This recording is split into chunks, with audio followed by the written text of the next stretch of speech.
කොහොමද ඉතින් ඔයාලට? ඔන්න අදත් මම වීඩියෝ එකක් අරගෙන ආවා. අපි ගිහපු බජට් ට්‍රිප් එකක් ගැන විස්තර කතා කරන්න තමයි ආවේ. අපි මේ යන්නේ නුවරඑළියේ. හැබැයි ගිහලා නම් ටික දවසක් වෙනවා. ඒත් මට හිතුණා ඔයාලට මේ වීඩියෝ එක අරගෙන එන්න ඕනි කියලා.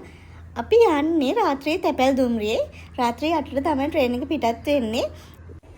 අපි ඉතින් යන ගමන් කන්න ආප්පත් ගත්තා. අරගෙන ඉස්සෙල්ලාම අපි කරේ මේ වෙනකොට අපිට රැට කාලේ හිටියේ නෑ. ඒක නිසා ඉස්සෙල්ලාම අපි කෑවා. ඉතින් මෙහෙම යනකොට අපිට ට්‍රේන් එකේදී යාළුවෝ ටිකක් හම්බුණා. එයාලත් හරිම හොඳ කට්ටිය. ඉතින් එයාලා හිටියේ අපේ කෝච්චි පෙට්ටියේ අලුපු කෝච්චි පෙට්ටියේ. එයාලා ටිකක් වෙලා යනකොට සින්දු කියන්න ගත්තා. අපිටත් කතා කරා. ඉතින් අපිත් ගිහිල්ලා එතනට වෙලා ටිකක් වෙලා ඉඳලා ආවා. අපි මේ යන්නේ බදුල්ල නයිට් මේල් එකේ. මේ ට්‍රේන් එක පාන්දර 4 විතර වගේ වෙනකොට නානුවයට ආවා. එතනින් අපි බැස්සා. එතන ගොඩක් ඇත්තටම කට්ටිය ඉන්නවා. රෙස්ට් රූම් එහෙමත් එතනම තියෙනවා.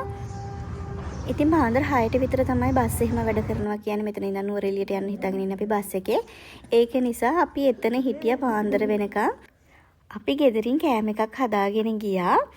හදිසියේ හරි බඩගිනි වුණොත් කන්න කියලා හිතලා මාළු ඇඹුල් තියල් සිංහල අච්චාරු පරිප්පු ඒ වගේ තමයි හදාගෙන ගියේ. අපි ගෙනත් බත් එකත් එතන ඉඳන්ම කෑවා. මම හිතන්නේ මේ වෙලාව වෙනකොට උදේ 7 විතර වෙලා තිබුණා. ඊට පස්සේ අපි ගියා නුවරඑළියේ බස් එකට යන්න.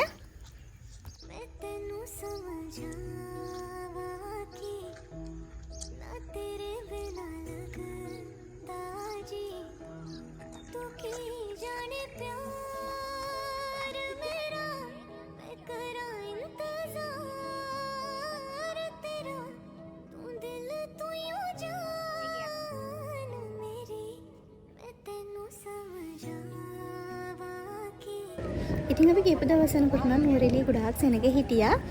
දැන් අපි මේ ලෑස්ති වෙලා ඉන්නේ ස්පීඩ් බෝට් එකේ යන්න. මට නම් ආසයි හිතුනේ ජෙට් ස්කී එකේ යන්න. ඒත් නංගිලට බයයි කිව්වා. ඒක නිසා අපි ඉස්සෙල්ලාම ස්පීඩ් බෝට් එකේ ගියා. මට මතක විදිහට මේක රුපියල් 3000යිද කොහෙද අපි 5 දෙනාම ගියා මේකේ. ඊට පස්සේ මට ආසයි හිතුණා ජෙට් ස්කී එකෙත් යන්න ඕනි කියලා. ඉතින් මායි නැන්දයි දෙන්නත් එක්ක ජෙට් ස්කී එකේ රවුමක් ගියා. ගිහිල්ලා හැම මේ වෙනකොට නම් ගොඩාක් මහන්සි. මොකද අපි රෑ ඉඳන්මනේ එන්නේ. ඒක නිසා අපි මෙහෙම්මම ගියා රූම් එකට ගිහිල්ලා කාලා එහෙමම ටිකක් නිදාගත්තා. අපි 5 දෙනාටම ඉන්නේ එක රූම් එකක් අපි ගත්තේ. දැන් පස්සේද? ඒක 5 දෙනාටම ඉන්න පුළුවන්. මට මතක විදිහට එක නයිට් එකකට රුපියල් 8000ක් වුණේ රූම් එකට 5 දෙනාටම. අපි මේ ගියපු දවස්වල කානිවල් එහෙම ගොඩාක් තිබුණා නුවරඑළියේ. දවස්වල ගියත් එක්ක හැබැයි මට වීඩියෝ නම් මුකුත් කරගන්න බැරි වුණා. මහන්සිත් එක්ක නිසා මුකුත් වීඩියෝ කරේ නැහැ. අපි නුවරඑළියේ දවස් 3ක් හිටියා. ඉතින් තව ගොඩාක් වීඩියෝස් තියෙනවා අපි නුවරඑළියේ ඇවිදින්න ගියපු ඒ වගේ. ඒ වීඩියෝස් තුත් ඉක්මනටම අරගෙන එන්නම් ඔයගලන්ට බලන්න.